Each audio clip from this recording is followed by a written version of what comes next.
This is Vinyl 4. Once again, round 7. Here we go. Yes, Can't sir. wait.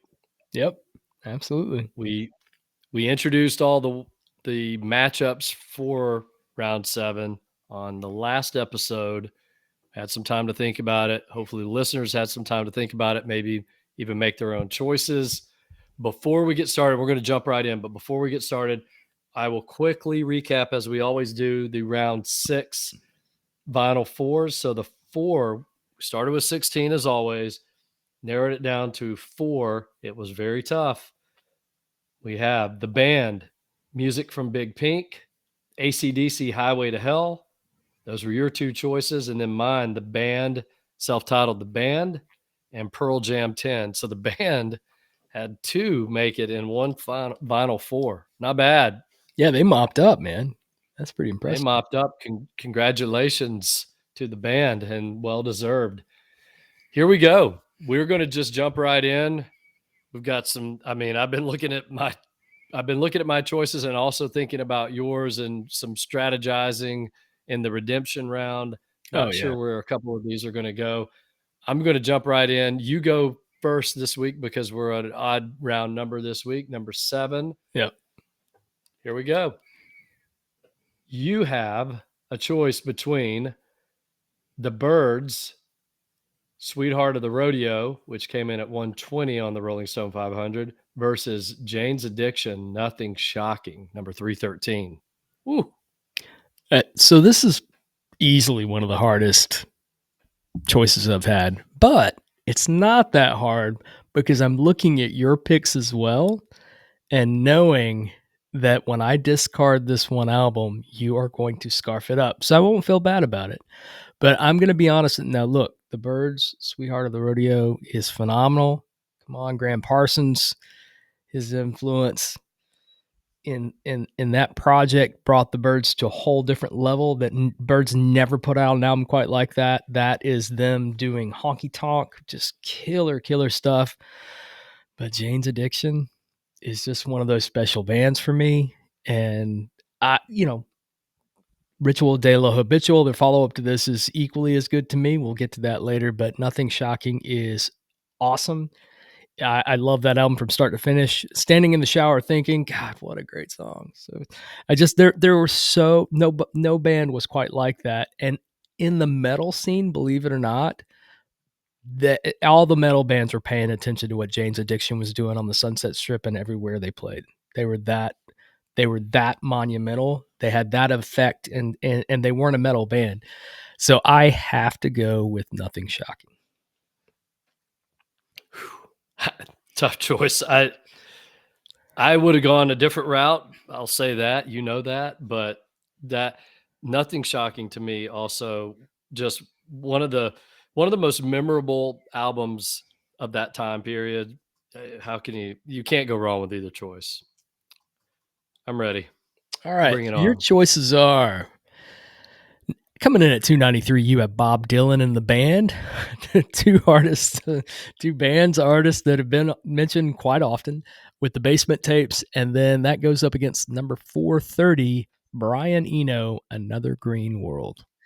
I know exactly where you're going with this.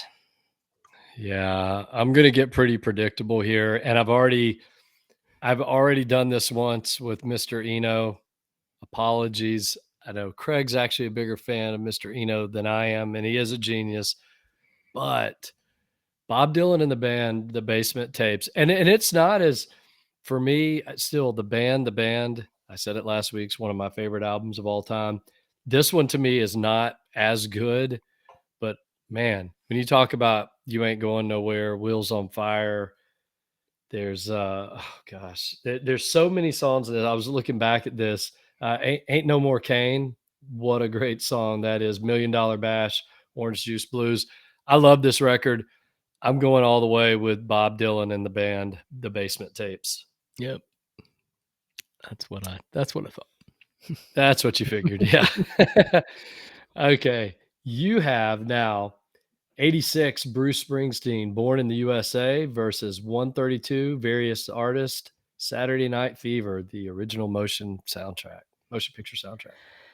All right. So this is a lot harder than one would think for me, especially because I know I've mentioned before to Kevin at least, and I've probably mentioned to you that I wasn't, I'm not a big disco guy, even though the Bee Gees weren't just disco. They didn't choose to be disco. They just happened to be a part of that scene and a huge part of that scene. But that album is awesome. Saturday Night Fever soundtrack is amazing.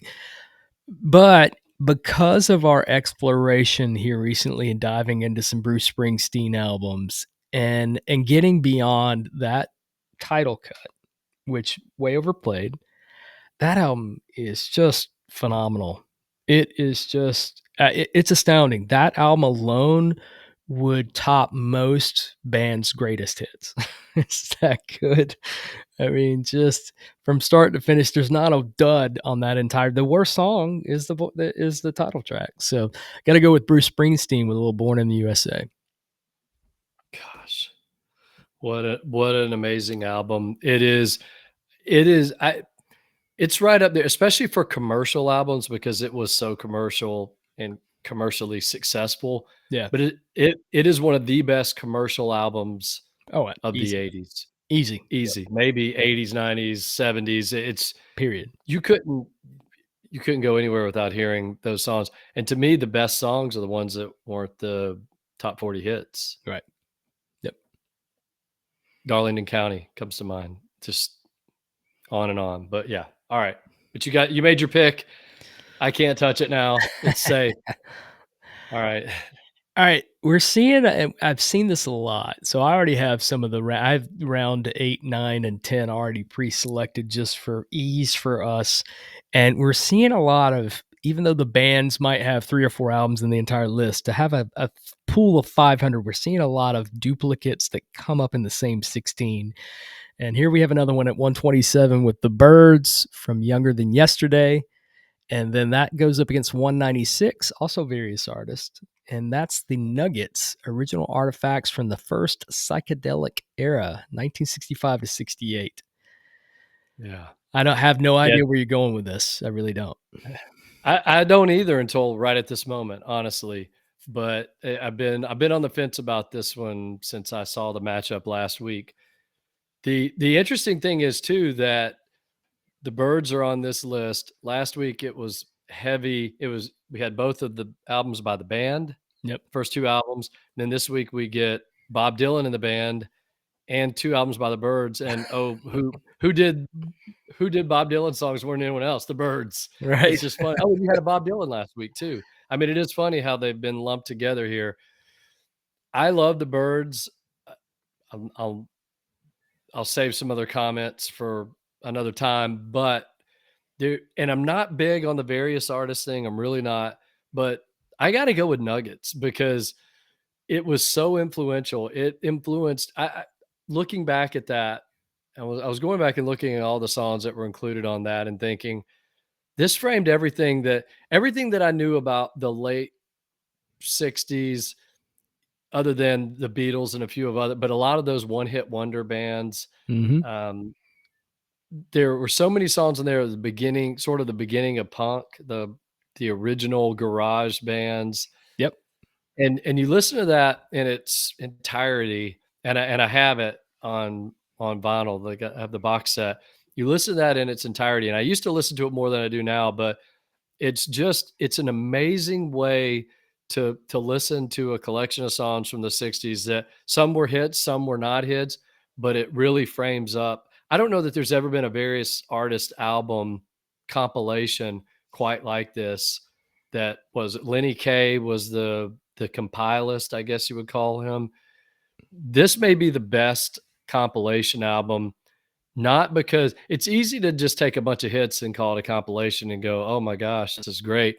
But he took a bunch of stuff that most people weren't even familiar with, Yep.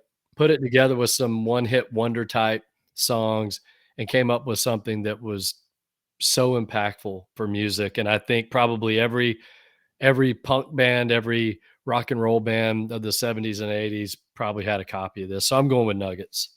I think that's easy. I really do. Younger Than Yesterday is good. Yeah. It's a borderline great album. I don't know if I would put that. I do like it. I don't know if I would put it, especially where it's at. Wouldn't make my top 500. Nuggets was so influential. It so much so that the demand for that style of music and that range of obscurity, they've done subsequent like Pebbles. I mean, I think there's like Pebbles, Boulders. I mean, there's just all these other variations because Kevin has them. Kevin has shared some of the stuff with me. I was like, man, I didn't know that they had done continuations on it. Huge, absolutely Yeah. huge. And some of that stuff you would never hear elsewhere. You would never hear it anywhere else. So very cool. I think it's very similar to, and we'll move on here, but it's similar to what Bob Dylan referenced years ago. The most influential records for him were the old Smithsonian Folkways records that he heard, and there's a compilation of all those. I think it's the Harry Smith Oh, yep. Yep. folklore collection. It may be even in the top 500. I haven't looked. I don't remember, but that one influenced everyone from Dylan, all the folk singers of the time, Joan Baez. This is the other influential that then influenced all the rock and roll stuff of the 70s and 80s. Yep. So Absolutely. Absolutely. I have to laugh at our next one. This matchup for me, I mean, can I just go ahead and pick it? Because I know, and anyone who knows you knows what you're going to pick here. It's not even close. But let's go ahead and go through the formality of it. Yep. This would be similar to, I don't know, if this were truly a basketball bracket, this would be Duke versus St. Mary's, or Yeah. Duke Exactly. versus uh, East I don't Chattanooga know, State. East Chattanooga Central State. This is number 29, Led Zeppelin 1 versus number 60, Captain Beefheart and his Magic Band Trout Mask Replica. What say you, Craig? How on earth did that make 60? I mean, I I don't want to be that guy that just doesn't get it because I've listened to some experimental stuff. I have, but this is just a complete it's just always been complete and utter noise to me. I appreciate the effort. I appreciate the audacity, especially when it was released. But come on, this is Led Zeppelin 1. This is not even close. I mean, Led Zeppelin, you'd be hard pressed to beat Led Zeppelin 1 anybody, but especially Captain Beefheart. So I'm sorry. All apologies. I got a friend of mine runs a record store. It used to. He's since sold it, called Ella Guru. He was a big Captain Beefheart guy. Sorry, Don. I want to understand that band, but I just don't. So Zepp all the way. It it's just, yeah. It's, to me, it's just such a mess, that Captain Beefheart record. I've tried also. You probably get into more avant-garde stuff than I do, especially with your really great love for jazz music and some of your favorites. I listen to some of that and go, wow, that's a lot to take in. So when I know you feel that way about it, I feel vindicated as well. I've tried 3 or 4 times, and I'll never try. I don't think I'll ever try again. There's just too much great music out there. It's messy for me. I'm It's tired of just too wasting much. 45 minutes of my time. Well, I've never wasted 45 minutes of my time, Craig, because I get through 4 minutes, I'm like, "I'm done, I'm out." I listen to a song for a minute, and I go, "Okay, next song, maybe the next one gets better." Nope. Get to about the 5th song, and that's probably about 5 minutes worth total, and I tap out. Yeah. Yep. All right, I knew that's where you're going. I'm ready. What you got? Okay, a little bit more palatable here on both sides. I like both these. I really don't know where you're going to go with this because I don't know how familiar you are with the first one, but it's number 40. Coming in at 40 is Love with an album called Forever Changes versus 231, which is Bonnie Raitt, Nick of Time. Yeah, I do not love this matchup. After giving up some other stuff that I love more, Yep. I'm not a huge fan of the band Love. I get their impact. I've listened to this album a few times. It's never captured me. Some people are going to say that's blasphemous because so many people love this record.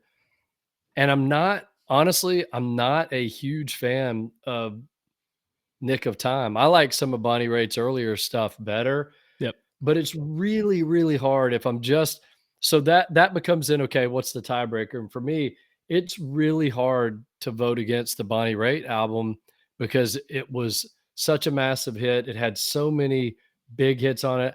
I'll be honest, it's not an album I'm going and listening to very often, but if I'm just sitting here in a head-to-head matchup, Yeah. picking between the two, I've got to go with Bonnie Raitt. Thing Called Love, great song. There's some Yep. songs on here that were overplayed. Nick of Time for me, if I never hear that song again, I'd be fine. But Love Letter, great song. Yep. Thing Called Love, there's some great stuff on here, but I just I don't love enough Yeah. to move it forward. So I'm going Bonnie Raitt, Nick of Time. That's cool. I respect that. There are people right now. Send it. Send your hate mail. Go for it. Bring it on. Just Here's your wait. last matchup. Just wait. Yeah. Just wait. Here's your last matchup. Number 80, John Lennon, Imagine versus 158, Elton John, Captain Fantastic and the Brown Dirt Cowboy. Okay. So as much as I hated the matchup of Sweetheart of the Rodeo versus Nothing Shocking, I do not like this matchup at all. This one hurts. I struggle with this one a lot because I didn't realize how unfamiliar I was with Captain Fantastic until I listened to it actually today. I listened to it this morning. I'm a big fan of Honky Chateau. A Tumbleweed Connection is probably my favorite, and this is kind of his next thematic album after Tumbleweed Connection. Tumbleweed Connection is my favorite Elton John album. This album is phenomenal. I mean, from start to finish, it is just so at times unpredictable. But it's very well structured, just from start to finish. It's just you just it lends itself. Every song lends itself to the next, which think is awesome. So, from a cohesive standpoint, this album is far more cohesive than Imagine, because Lennon's got a lot of ideas going on in Imagine, and they don't always fit. But man, the high notes, the high moments on Imagine are, I mean, seriously, Jealous Guy is one of my favorite all-time songs. Sometimes I like covers of it better, but just the sentiment behind that and just the honesty behind that song. Of course, the song Imagine is still stunning. And there's just so many bright spots on this album. It is a little, from start to finish, a little disjointed. It doesn't always work, but it's kind of a masterpiece because of how unpredictable it is. So I'm reluctantly going to eliminate Elton John's Captain Fantastic and the Brown Dirt Cowboy only because of the impact of Imagine, even though I think if I was more of an Elton John fan, I would definitely go with that album because it is really from top to bottom an excellent album. So that's my way of saying I hope you find some way to pick it up, but if I don't think you will, because I think there's another one you want to get. But anyway, there you Yeah. go. So tough because he was at a peak with, like you said, Honky Chateau, Yep. Captain Fantastic, uh, even Madman Across the Water. This time period for Excellent. Elton John, Yep. it's just like it's similar to the Stevie Wonder peak in the 70s. Just the dude Yep. just kept bouncing out great song after great song. He and The Bernie, deep man. cuts on this, oh man. Yeah, the deep cuts on this record are great. Couple of quick funny things, just randomness of all this. So we've had Captain Beefheart on this 16 and Captain Fantastic, Right. and we had Lucy in the Sky with Diamonds on the Captain Fantastic record, which is a Lennon McCartney I know, right? composition. Yeah. Crazy, the Yeah. randomness. I love the randomness. And Yeah, now for something completely random. This is yeah. quite the matchup, and they're very, very different, but they're both great albums. I'll be interested. I think I know which direction you're gonna go, but we'll see. We got 392, which is Jackson Browne, The Pretender versus Nas, Illmatic, which came in at 403. All right, Shawn, where are you going? Yeah. Oh man. I am I'm just gonna put it out there, get it over with pretty quickly. I am a big Jackson Browne fan. I love his 70s output. This is not my favorite record of his from the 70s. It would be I love Running on Empty. Some people hate that record. I love Late for the Sky, but it's hard to vote against a mid 70s Jackson Browne record with The Fuse, for instance. It's just to me, it's another great singer-songwriter Jackson Browne record. Yep. It's really hard for me to vote against it. If it was up against even if it was up against Captain Fantastic, and this is again, it's part of the randomness of this thing, I'd go Captain Fantastic all day long, but Yep. I'm gonna go with Jackson Browne. All right. Caps it off. Okay. Yeah, you want me to I'm gonna rattle off the 8 winners so that Okay. we can figure out where to go from there, okay? Cool. Yours are Jane's Addiction, Nothing Shocking, Bruce Springsteen, Born in the USA, Led Zeppelin, Zeppelin 1, and John Lennon, Imagine. Okay. My choices Bob Dylan and the band, The Basement Tapes, Nuggets, Original Artifacts or Artifacts, Bonnie Raitt, Nick of Time, and Jackson Browne, The Pretender. Now we have some choices to make. We do have our redemption round. So I'll rattle these off so that you can decide. You get to go first this week. So here are the 8 cast-offs at this point.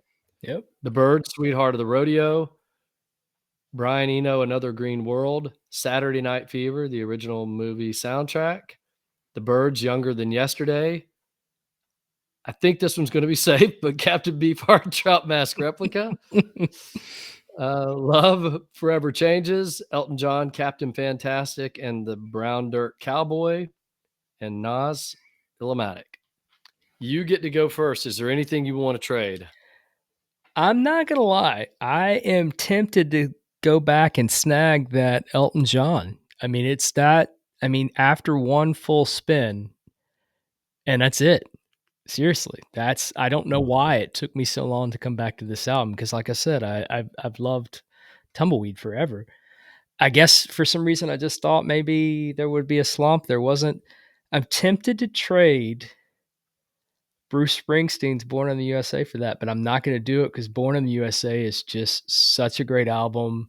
The only reason I would do that is because maybe I've been inundated with that music for so long, but there's a reason why. It's that good. So I don't want to trade anything. I love all 4 of my selections, so I'm keeping them as is. Okay. So you're sticking with Jane's Addiction, Bruce Springsteen, Led Zeppelin, and John Lennon. Yes, sir. If you had thrown away Bruce Springsteen, Born in the USA, I swear I don't know what I was wincing. I actually leaned back in my chair I while you were saw you. talking, I rubbed saw you. my eyes, and thought, "Oh my gosh, what am I going to do?" Because 2 of my favorite records of all time. I'll just go ahead and throw it out there. Byrds, Sweetheart of the Rodeo, and Bruce Springsteen, Born in the USA. Yep. So with that, Yep. you know where I'm headed here. I'm going to pick up the Byrds, Sweetheart of the Rodeo. Cool. Now I just got to decide what I'm going to trade it for, and I'm actually going to trade it for Jackson Browne. Okay. So now I'm the Byrds, Sweetheart of the Rodeo, Bob Dylan and the band, Basement Tapes, Nuggets, Artifacts, and Bonnie Raitt, Nick of Time. So you're gonna go with Bonnie Raitt over the Jackson Browne. Okay. I can respect that. The main reason is more than anything, and I had to just make a quick judge because I really hadn't thought it through that much. I knew I was getting Sweetheart. I knew you were going to pick Jane's Addiction. So I knew I was getting Sweetheart of the Rodeo, but I failed to think about that choice actually between Jackson Browne. If it was, there are 3 other albums by Jackson Browne that I wouldn't have done that for. Yeah. But maybe even 4 albums of his because his first album. But this one, and then I put it up against Bonnie Raitt, Nick of Time.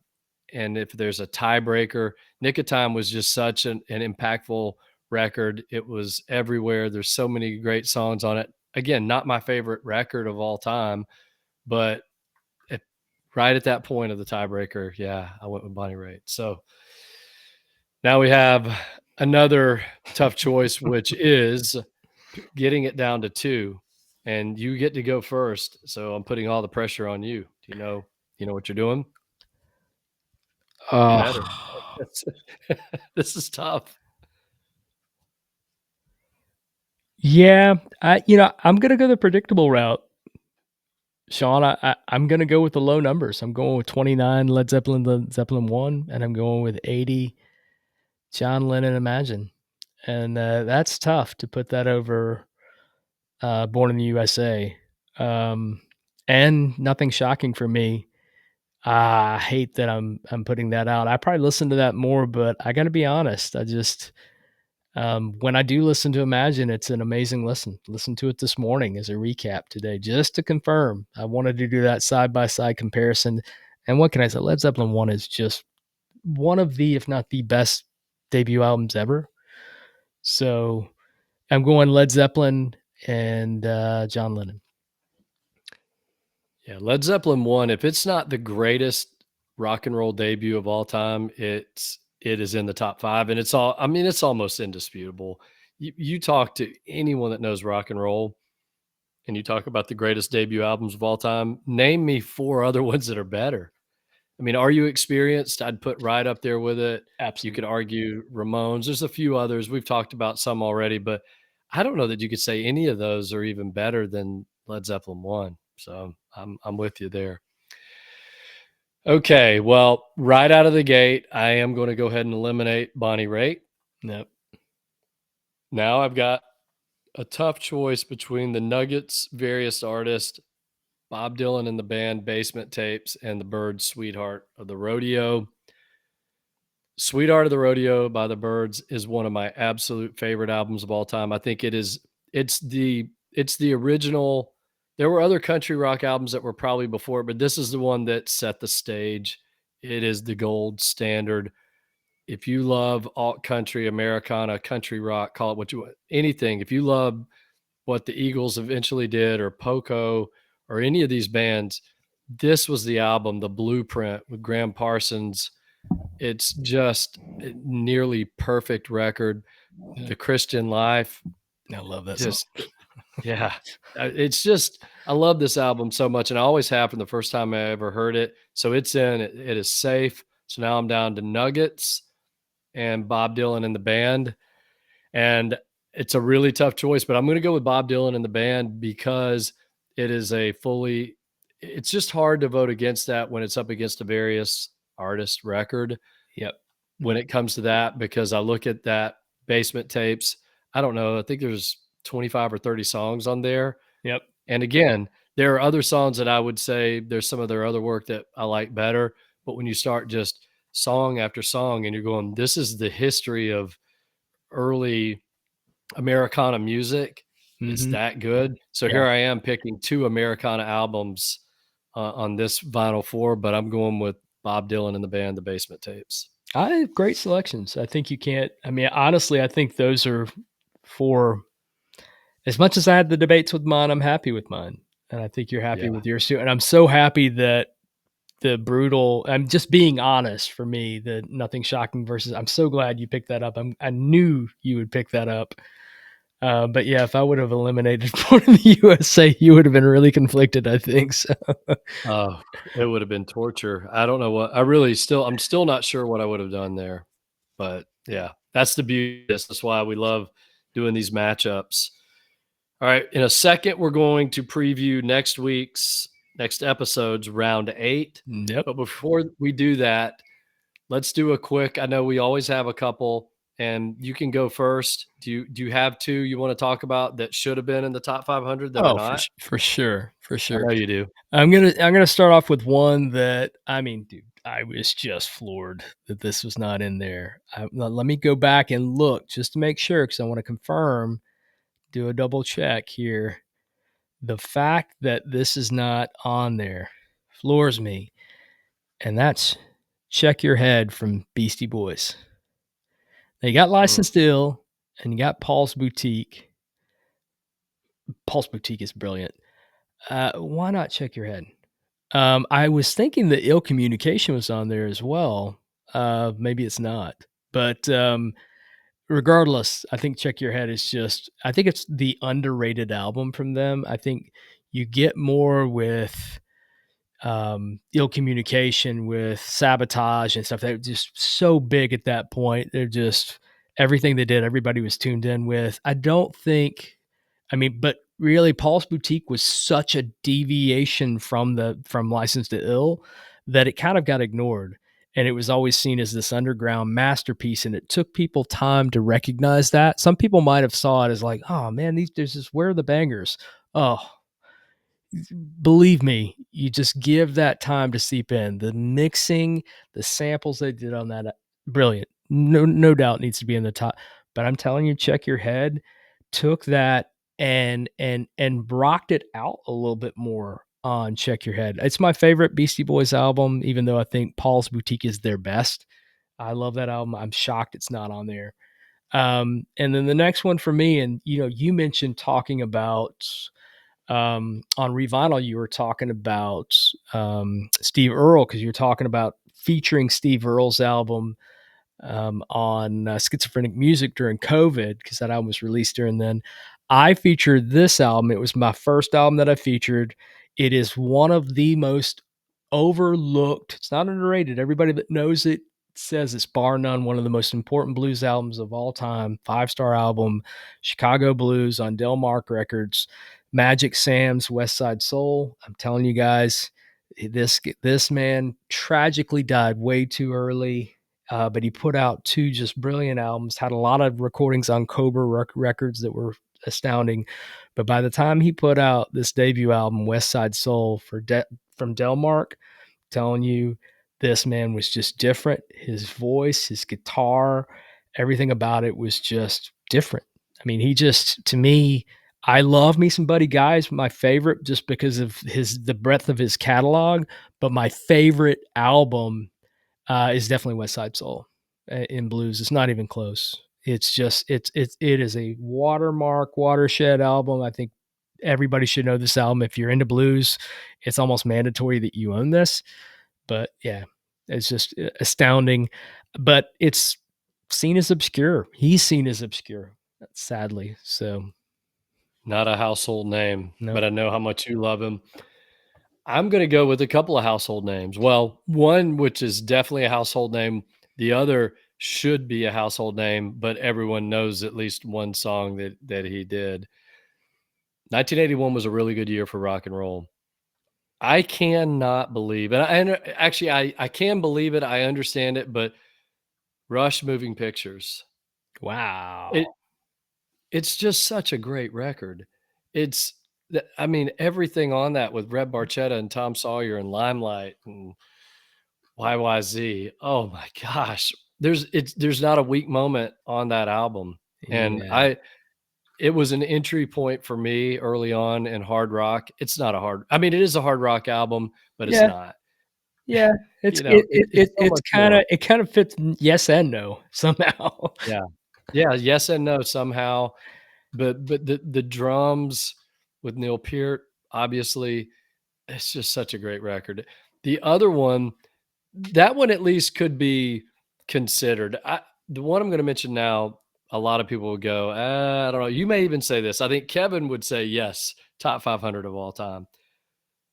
This guy, this was his best record he ever did, and then he really has faded into obscurity now, but when this album came out in 1981, everyone was listening to it, and there's one song on there in particular that you hear at a lot of baseball games now. You may hear it at football games, but definitely at baseball games, and I think it's the worst song on the album probably, and that's "The Stroke." The album is "Don't Say No" by Billy Squier. Oh, It's great album. it is an great rock and roll album. Yep, In the totally agree. Dark, My Kinda Lover. Every song on this is an absolute that we talk about this sometimes. You go, "Well, is it a hard rock album? Yeah, maybe a little bit. Is it metal? No, it's definitely not metal, but definitely hard rock." You can all the different genres you want. That is a bar band album. That is an album For that sure. sounds like they played those songs for a number of years, worked them all out in the bar scene, and then went in the studio and put it on record. I'm telling you, for those who've never listened to that record, you can skip The Stroke because I think it's actually one of the weaker cuts on the album.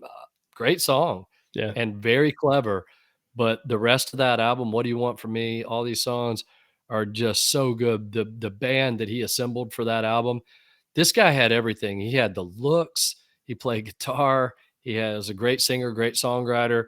And then a few years later, one particular video of his, Rock Me Tonight, Mhm. supposedly kind of killed his career. And I've read interviews with him and he's come to terms with it now, but that they put him here, he was this rocker guy, and all of a sudden they've got him in this video with pastel colors, and he's not in rocker clothes anymore, and he's dancing around, and it ruined him because What a it shame. alienated his rock and roll base. What a shame, because the guy was so good. But I mean, even the yeah, Billy Clark.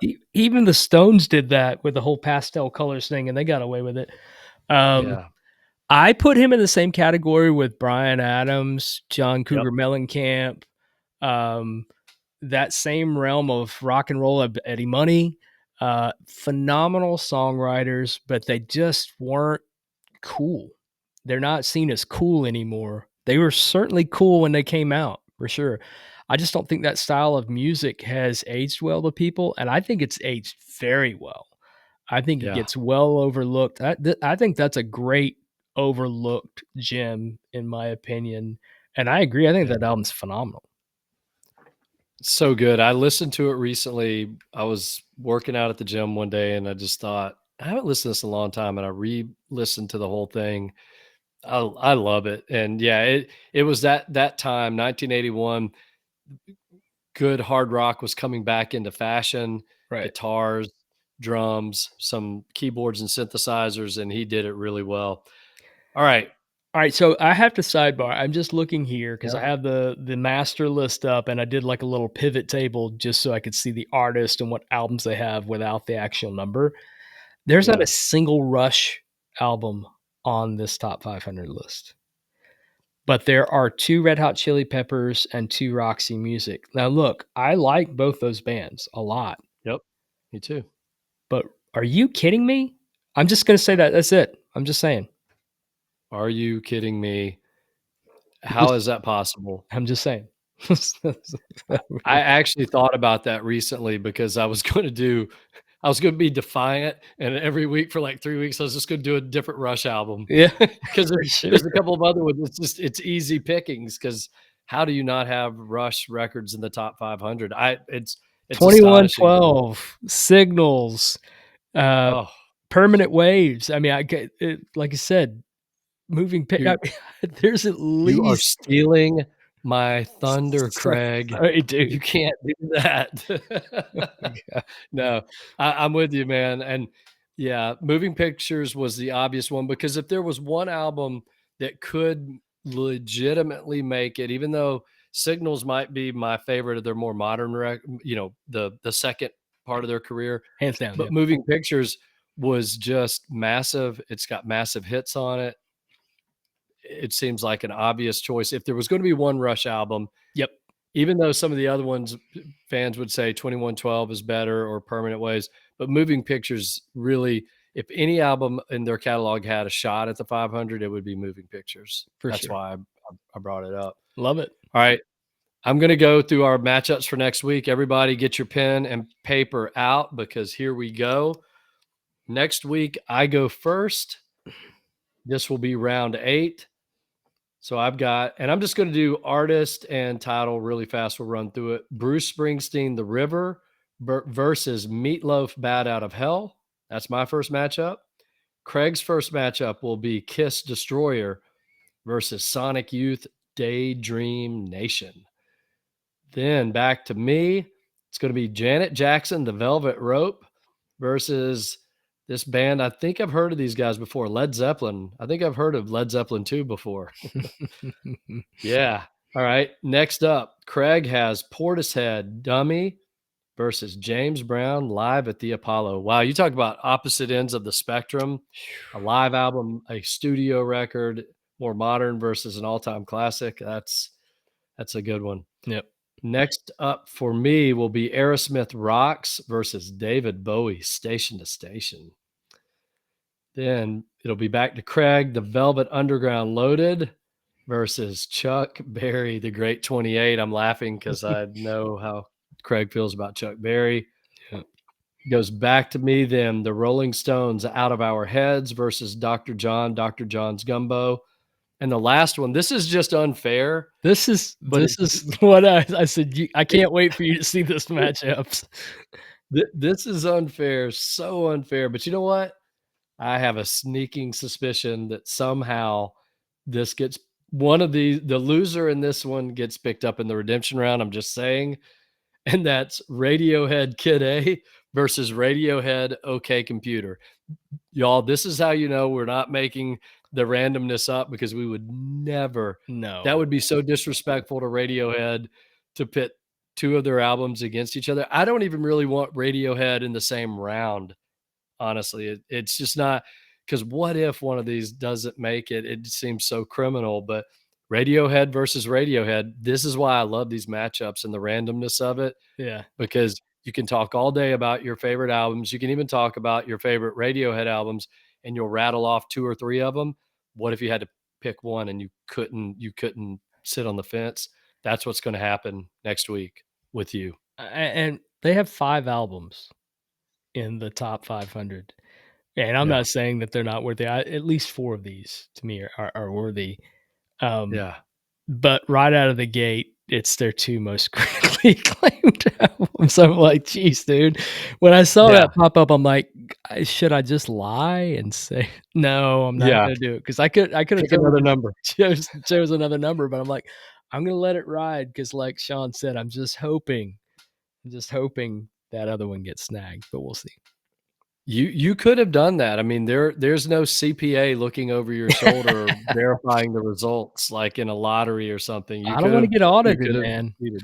Yeah, you don't wanna be audited with this. So here we go. It's gonna be a lot of fun. I think that round 8 has some of the most fascinating matchups yet, Absolutely. honestly. And I know we say that every week, but Radiohead versus Radio is fascinating.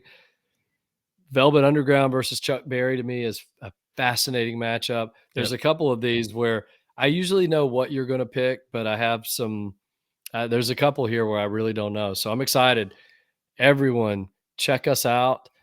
I say it every week, Craig. I'm working on it right now. I've got the Instagram account up. Please follow us, Vinyl4Podcast. I am going to start posting content, so there'll be reminders. I'm working on that. I'm a little technically challenged when it comes to social media, so I've got some help with that with my daughter, to be completely honest.